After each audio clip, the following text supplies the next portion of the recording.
ආයුබෝවන් වේවා. ඉතින් ඔන්න අදත් ඇවිල්ලා ඉන්න පුංචි මේකේ YouTube නාලිකාවෙන් අපි පොතක් ගැන කතා කරන්න. ඉර හද කියලා කියන්නේ ආසියාකරයේ රටවල් වල ජීවත් වන අපට දේශගුණික කාලගුණික විපර්යාසයන් වලට මූලිකත්වය ගන්න සාධක දෙකක් විතරක්ම නෙමෙයි.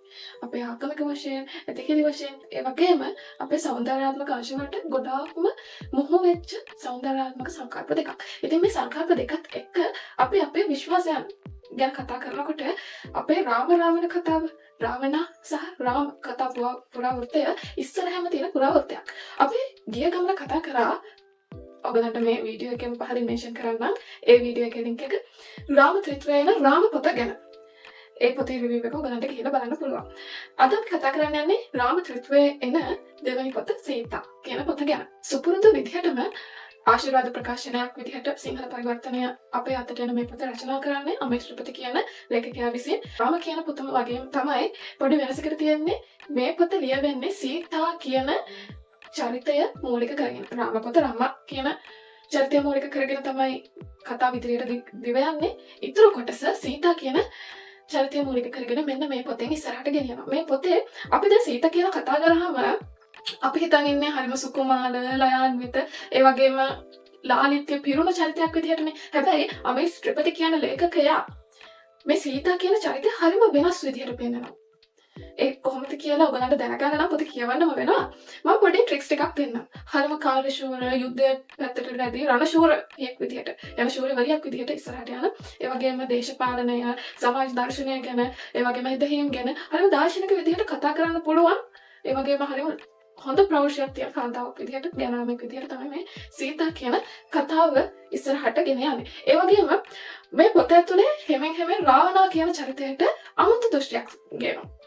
අපි දැන් රාම කතා පුවතේ රාවණා කියන්නේ දුෂ්ටයාගේ චරිතය කියලානේ හිතාගෙන ඉන්නේ. වගේ අපි විතරක් නෙමෙයි ඉන්දියාවේ කට්ටිය අපි රාවණා කියන චරිතය දුෂ්ටයා විදිහට සැලකනවා කමන්නේ. ඒ වුණාට මෙන්න මෙයා මෙච්චර ශ්‍රේෂ්ඨ කියලා සැලකොට ඉන්දියාව කියන අය රාවණා කියන්නේ ඇත්තටම අමනුෂ්‍යෙක්, දුෂ්ටයෙක්, කෝරත්වයෙන් පිරිච්ච රජ කෙනෙක් විදිහටම සැලකන්නේ. ඒ වුණාට මේ සීතා කියන පොතේ පොඩි හෙළිදරව්වක් කරනවා රාවණා කියන්නේ ඔය කියන තරම් නපුරු කෙනෙක් නෙමෙයි කියලා. ඒ වගේම රාවණා කියන්නේ ඒ ඉන්දියාවේ මිනිස්සු හිතාගෙන ඉන්න තරම් මිලේච්ඡ පුද්ගලයෙක් නෙමෙයි කියලා මේ පොතේ අමේෂ් ත්‍රිපති ලියලා තියෙනවා.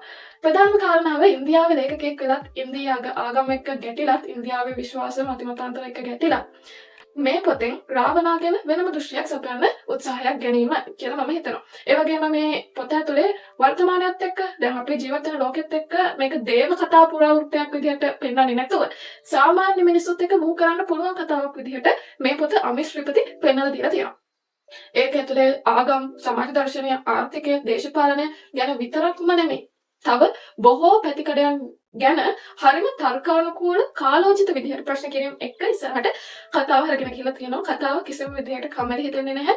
ඒ වගේම කතාවේ අපි දකින්න නැති ප්‍රදේශයක් හරිම ලස්සනට ආවරණය කරලා තියෙනවා. නිකම් කතාවක් නෙමෙයි කියලා හිතාගන්නකො. මේ කතාව ඇතුලේ අපිට ඉගෙන ගන්න ගොඩක් දේවල් තියෙනවා. ඔන්න දේශපාලන විද්‍යාව, ආර්ථික විද්‍යාව, සමාජ දර්ශනය වගේ දේවල් ඉගෙන ගන්න අපේ උසස් පෙළ කරන නංගිල මල්ලට නැත්නම් කැම්පස් එකේ ඉගෙන ගන්න නංගිල මල්ලට යම්කිසි අයිඩියා එකක් හරිම විනෝදෙන් ඉගෙන ගන්න පුළුවන් පොතක් විදිහට මේ පොත පෙන්වලා දුන්නොත් කිසිම වැරද්දක් නැහැ කියලා මම හිතනවා. ඒ වගේම කොහොමද මාතෘමූලික සමාජය, පිතෘමූලික සමාජය වැඩ කරන්නේ, ඒවා ලක්ෂණ මොනවද? ඒවා හරිම ලස්සනට කිසිම කම්මැලිකමක් නැතුව අපි දැන් සමහර කර්ම තියෙනවානේ අපි කැමති නැහැ ඒක ඉගෙන ගන්න ටයිප් එකෙන් අහන්න.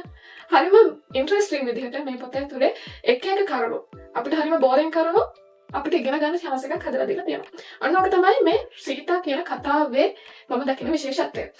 මේකේ මේ කොටස් තුනෙන් දෙවැනි පොත තමයි අපි කතා කරේ. ඊටු පොත ගැනත් අපි විස්තරයක් අරගෙන එන්නම්, රිවිව් එකක් අරගෙන එන්නම්. එතකල් අපිව subscribe කරලා තියාගන්න. මේ වගේ වෙනස් විදිහේ සාමාන්‍ය ආරයන් වෙන්නුනෝ book reviews ගැන කතා කරන්න අපිත් එක්ක එකතු වෙන්නට පුළුවන්. අපිව දැන් මම subscribe කරලා තියාගන්න. අපේ කලින් වීඩියෝස් තියෙනවා. ඔයාලට ගිහිල්ලා බලන්නත් පුළුවන්. එහෙනම් අදට අපි ගිහිල්ලා එන්න. ඔයගොල්ලෝ හැමතෙම සුබම සුබ දවසක් වේවා.